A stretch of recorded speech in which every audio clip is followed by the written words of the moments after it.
शिक्षा विभाग बहुत कंफ्यूज है और शिक्षकों का कल्याण किस चीज़ में है इससे उनको कोई मतलब नहीं है। ट्रांसफ़र पोस्टिंग को लेकर के हमने बहुत शुरुआत में ही कहा था कि जिस समय सरकार छठे चरण की बहाली के बाद ट्रांसफ़र पोस्टिंग की बात कह रही थी, बिहार विधानसभा में उन्होंने लिखित में जवाब दिया, सदन में चर्चा हुई और उसको टालते हुए लगभग 2-2.5 साल सरकार लगातार कुछ न कुछ बहाना बना रही है।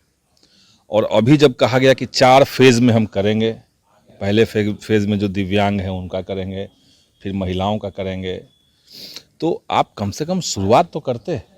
सब परीक्षा हो जाएगी, जब सारी सीटें भर जाएंगी तब आप ट्रांसफ़र पोस्टिंग के लिए जगह ही नहीं बचेगा तो कैसे कीजिएगा। तो ये सरकार को सोचना चाहिए, ये उन तमाम महिलाओं के लिए जो अपने घरों से 200 किलोमीटर, 300 किलोमीटर, 400 किलोमीटर की दूरी तक रह करके पढ़ा रही हैं, उन सब के लिए बहुत ख़राब मैसेज है ये। सरकार को थोड़ा गंभीरता और अपनी बात जब कह रहे हैं तो उस बात पे थोड़ा टिकाऊ होना चाहिए, लेकिन सरकार कहीं कुछ है नहीं। अभी तो नई बात हुई थी जो दिव्यांग हैं और जो महिलाएं हैं, इसका तो कम से कम तत्काल करना चाहिए था। अभी आपके पास सभी जगह सीट अवेलेबल है, अभी आप ये करते तो दिव्यांग जो महिला पुरुष जो भी हैं या जो महिलाएं हैं, जो लड़कियां हैं, उनको पसंदीदा जगह मिलता, घर के नज़दीक मिलता तो वो अच्छे से पढ़ाते। तो इसमें 35 लोगों का करेंगे, बाकी का सब बाद में सोचेंगे, बाद में देखेंगे। ये शिक्षा विभाग मैंने खुल करके शिक्षकों के साथ सिर्फ उनका अपमान कर रही है। शिक्षकों के अधिकार पे इनको कोई मतलब नहीं है। शिक्षा कैसे बेहतर हो, स्कूलों का संचालन कैसे बेहतर हो, इससे इनको कोई मतलब नहीं है। देखिए सरकार का जो रवैया है शिक्षा को लेकर के, बिहार के शिक्षक बहुत नाराज हैं इनसे और ये सब चुनाव के समय हिसाब होगा इनका। ऐसा नहीं है कि सब लोग बैठे रहेंगे। बीपीएससी अभ्यर्थी भी बैठे हैं। ये जो सरकार चल रही है इसका तो कोई माँ बाप नहीं है। आप सरकार कोई बड़ा लूफोल कर रही है, कुछ गड़बड़ी कर रही है तो आप किसको कहने जाएंगे। यहाँ तो मुख्यमंत्री ही एब्सेंट है, आप उनको कोई बात कह नहीं सकते हैं, कोई बात समझा नहीं सकते हैं। 2-3 अधिकारी है वही सब चला रहे हैं। ये तो हम लोग बार बार कह रहे हैं। तो क्या लग रहा है कि अब ट्रांसफर पोस्टिंग अब नहीं हो पाएगा क्या? ये होना चाहिए, हम लोग एक बार और प्रयास करेंगे। अगले विधानसभा सत्र की शुरुआत सत्र में एकदम इसको मुद्दा हम लोग बनाएंगे कि भाई ट्रांसफर पोस्टिंग आप क्यों नहीं करेंगे। आप इतनी बार अप्लाई करवा लिए लोगों से, इतने तरह से आपने सर्कुलर जारी कर दिया, नोटिस निकाल दिया, वादा कर दिया लोगों से, सब लोग मेंटली तैयार थे कि अब होने वाला है।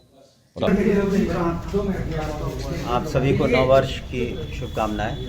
और अभी प्रथम चरण में हम लोगों ने जो कैंसर पीड़ित जो शिक्षक या शिक्षिका थे 37 या 38, करीब 45 प्रतिवेदन पिटिशन्स थे, जिसमें से 37 का ट्रांसफ़र हम लोगों ने उनके इच्छा के अनुसार जहाँ चाहते थे या शिक्षिका थी जहाँ चाहती थी वहाँ हो गया है। उसमें 3-4 ऐसे मामले हैं कि पुनः उनको हम लोगों ने अपॉर्चुनिटी दी है कि वो अपना जो भी कागजात थे प्रस्तुत करें ताकि उनका भी केस टेकअप हो सके। इसके बाद हम लोग जो हस्बैंड वाइफ का मामला उसको टेकअप करेंगे। और जो दूरी पर आधारित बहुत सारे ऐसे पिटिशन्स आए हैं जो कि लाखों की संख्या में हैं कि जो दूरी के आधार पर जिन लोगों ने अपना ट्रांसफ़र मांगा है उसको हम लोग करेंगे। शेष जो बचा हुआ है और जिनका दावा है, जो अन्य जो सक्षमता परीक्षाएं हो जाएंगी तो उसके बाद हम लोग करेंगे। और काउंसलिंग जो प्रधान शिक्षक की और प्रधानाध्यापक की वो भी हो चुकी है, उनका भी हम लोग ट्रांसफ़र पोस्टिंग करेंगे। उनको एक बार अपॉइंटमेंट लेटर मिल जाता है।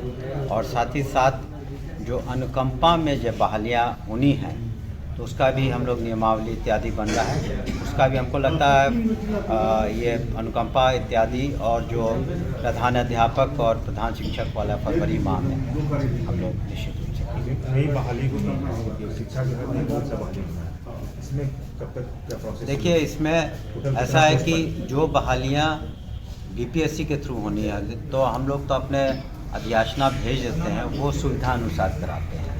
तो हम लोग तो चाह ही रहे हैं कि आप, लेकिन बहालियाँ भी कम नहीं हुई नियुक्तियाँ।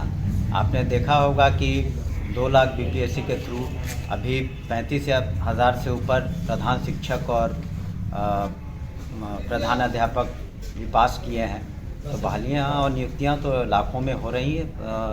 और जो शेष हैं तो उसको भी हम लोग, जैसे अनुकंपा वाला हम लोगों ने थ्रू कर दिया है, उसकी भी नियमावली बन रही है।